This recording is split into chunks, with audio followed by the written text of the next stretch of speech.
দরজার পাল্লা দুটো আধ ভেজানো, ধাক্কা দিতেই খুলে গেল। বাইরে দাঁড়িয়েই মুখটা ভেতরে একটু বাড়িয়ে অমলেন্দু ডাকলেন, ছায়া। না, কোনো সাড়া পেলেন না। জুতো পরে ঢুকবেন কিনা একটু ভাবলেন, তারপর কি ভেবে জুতো জোড়া বাইরে রেখে ভেতরে ঢুকতে লাগলেন এক পা এক পা করে। চোখে পড়ল না কাউকেই। একটু জোরে আবার ডাকলেন, ছায়া, ছায়া। জীবনে কি এর আগে এমন একটা ঘরে ঢুকেছেন অমলেন্দু? গাড়িটাকেও সেই বড় রাস্তার মোড়ে ছেড়ে আসতে হলো। এলাকার লোকজনের কাছে ছায়ার খোঁজ করতে একটু চমকেই গেল তারা। দোষ নেই ওদের, এই বস্তিতে এমন ঝকঝকে চেহারার লোক তো বড় একটা আসে না। সত্যি বলতে কি, অমলেন্দুর মতো বিখ্যাত ছবি আঁকিয়ে নেহাত দায়ে না পড়লে এই এঁদোগলিতে আসতেন না। আগে যদি জানা থাকতো ছায়া এই রকম একটা ঘরে থাকে, তাহলে না হয় একতলার একটা ঘরে ওকে রেখে দেওয়াই যেত। ইস, এই বুদ্ধিটা যে কেন মাথায় আগে আসলো না। অবশ্য গত একটা বছরের বেশি সময় ধরে ছায়াকে তো দরকারও পড়েনি সেভাবে। বেশিরভাগ সময়টাই কেটেছে বিদেশে এক্সিবিশনের কাজে। ফিরে এসেও তো মন বসাতে পারেননি কত দিন। অবশ্য যা হয়েছে ভালোই হয়েছে। পল্টু যা বলল তাতে ছায়া থাকলে ঝামেলা বেশি বই কম হতো না। জায়গার অভাব নেই অমলেন্দুর বাড়িতে। 3 তলা ছাড়া গোটা বাড়িটা তো খালিই পড়ে থাকে বাবা চলে যাওয়ার পর। মা চলে গেছেন আরও আগে। নিজে বিয়ে থা করেননি, তবে ঘরবাড়ি দেখাশোনা, রান্নাবান্না এসব ব্যাপারে এখনও মাথা ঘামাতে হয় না। বাবার আমলের রতনদা আর মিনতি মাসি সেসব সামলে নেন। আত্মীয় স্বজন বলতে তেমন কেউই নেই, পিসিমণি ছাড়া। খারাপ লাগে না আসলে, পাতে ভালো মন্দ পড়ে, কিন্তু পিসিমণি বড্ড ঘ্যান ঘ্যান করেন এই একলা থাকা নিয়ে। মাঝে মাঝে তাতে বড্ড বিরক্ত লাগে। 3 পুরুষের ব্যবসায় না বসে অমলেন্দু যখন শিল্পী হতে চাইলেন, বাবা আপত্তি করেননি। ছেলের দেশজোড়া খ্যাতি তিনি দেখেই গেছেন। তবে আক্ষেপ ছিল মনে, একমাত্র সন্তান, সংসারই হলো না। বিয়ে মানেই অমলেন্দুর কাছে ঝুট ঝামেলা। আজ বিয়ে, কাল ছেলেপুলে, দুধের বোতল, ডায়াপার, ধুত্তর। মেয়ে তো কম দেখলেন না জীবনে। সেদিক থেকে দেখতে গেলে তিনি অবশ্যই একেবারে ব্রহ্মচারীটিও কিছু নন। নারীরা আসে জীবনের স্রোতের মতো। এই মধ্য 40-এও মেয়েরা পাগল তার জন্যে।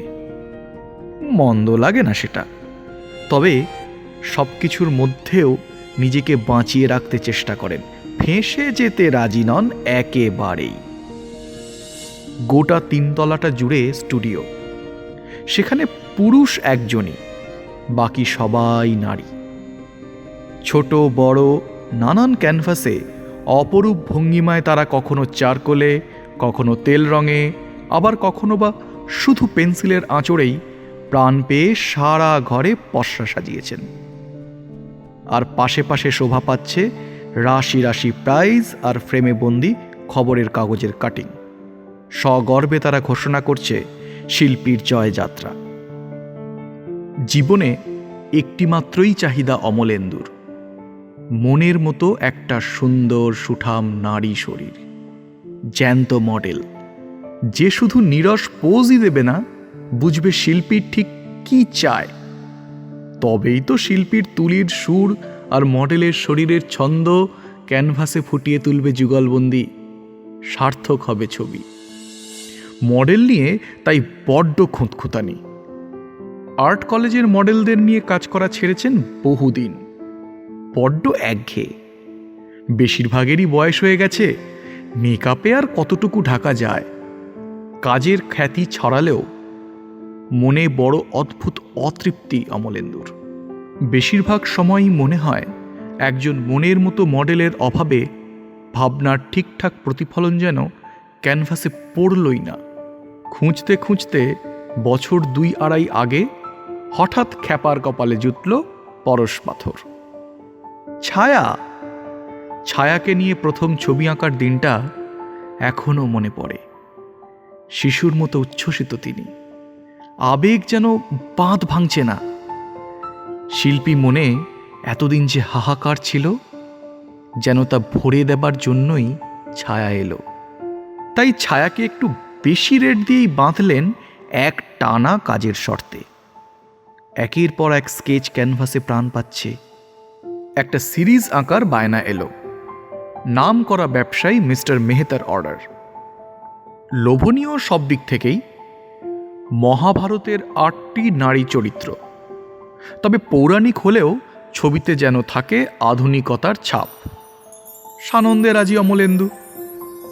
শুরুতেই পরপর সবকটিরই স্কেচ ছায়াকে নিয়ে করে ফেললেন। 2টো ছবি কমপ্লিট করে ডেলিভারিও হয়ে গেল।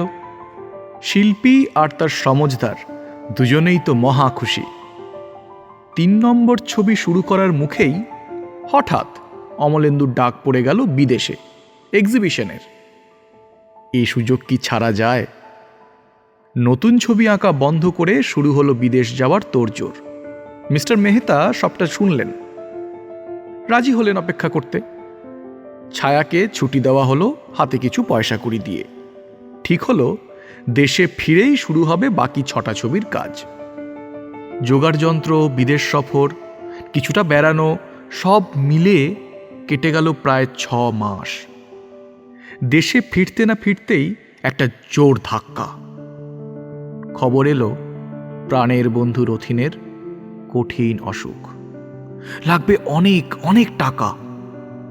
জীবনে যে কয়েকটি লোক অমলেন্দুর খুব কাছের, রথিন তাদের একজন। তাই রথিনকে ভালো করে তোলা ছাড়া আর সব কিছুই মাথা থেকে বেরিয়ে গেছিল তখন। পরপর অনেকগুলো এক্সিবিশন হলো, পুরনো ছবি দিয়েই হলো।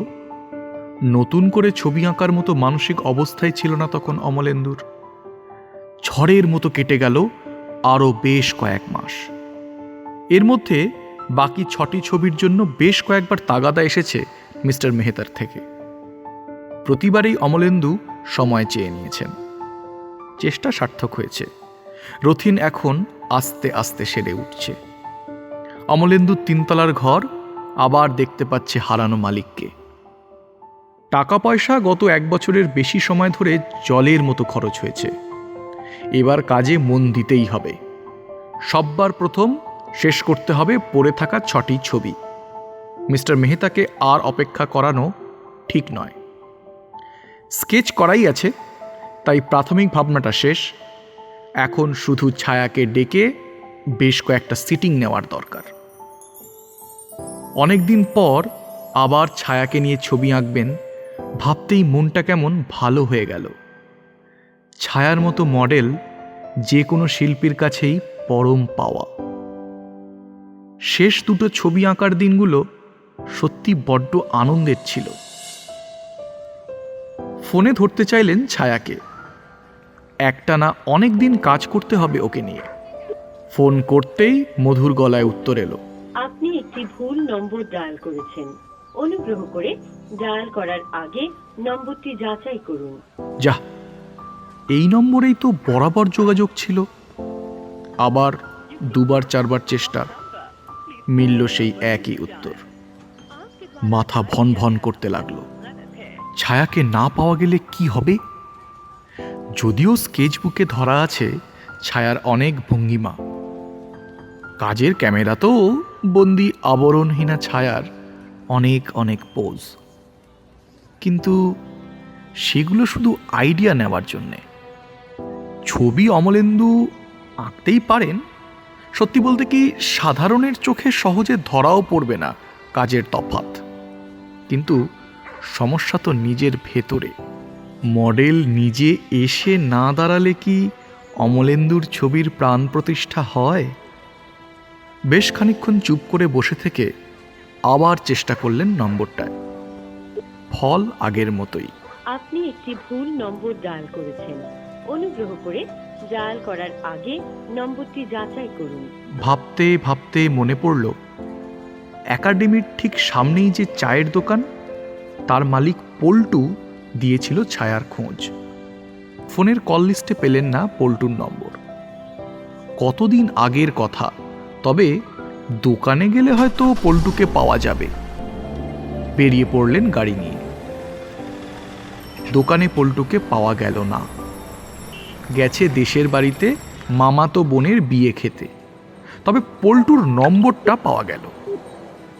ফোনে ধরলেন অমলেন্দু পল্টুকে। আমার সাথে অনেকদিন যোগাযোগ নাই স্যার ছায়ার, তবে মাস আষ্টেক আগে একবার আমার দোকানে এসেছিল, কাজ খুঁজছিল একটা। আপনাকে খুব ভক্তি শ্রদ্ধা করে স্যার, বলল ওর বাড়ি গিয়ে দুটো ডাল ভাত খেয়ে আসতে। রাজি হয়নি প্রথমটা, কিন্তু কিছুতেই ছাড়ে না। আমার জন্যেই ও আপনার মতো লোককে পেয়েছে, তাই খাওয়াবেই। গেলাম ওর বাড়ি, খুব অভাব দেখলাম স্যার। তার মধ্যেই আমায় কত যত্ন করলো, বলল ওর নাকি বাচ্চা হবে, কিন্তু ওর বরকে দেখলাম না তো। কলকাতায় ফিরেই আমি খোঁজ এনে দেবো স্যার, এই দিন সাতেকের মধ্যেই ফিরছি। আরও 7 দিন। অমলেন্দুর আর অপেক্ষা করতে ইচ্ছা করল না। এর মধ্যে ছায়াকে পেলে কাজ অনেকটা এগিয়ে নেওয়া যাবে। তবে মেজাজটা খিঁচড়ে গেল অমলেন্দুর। বেশ তো ছিল, আবার মা হতে গেল কেন? আর কি শরীরে সেই বাঁকগুলো থাকবে? অনন্ত যৌবনা রাধার রূপ কি কোনো মায়ের শরীরে ফোটানো যায়? তবুও 7-5 না ভেবে পল্টুর কাছ থেকে ঠিকানাটা নিয়েই নিলেন অমলেন্দু। দক্ষিণ কলকাতার একটা বস্তি অঞ্চল। বাড়ির নাম্বার টাম্বার ওসব জায়গায় থাকে না। তবে পল্টু বলল ছায়ার নাম করলে আশেপাশের লোক দেখিয়ে দেবে। দেরি না করে সোজা চলে গেলেন ছায়াকে খুঁজতে।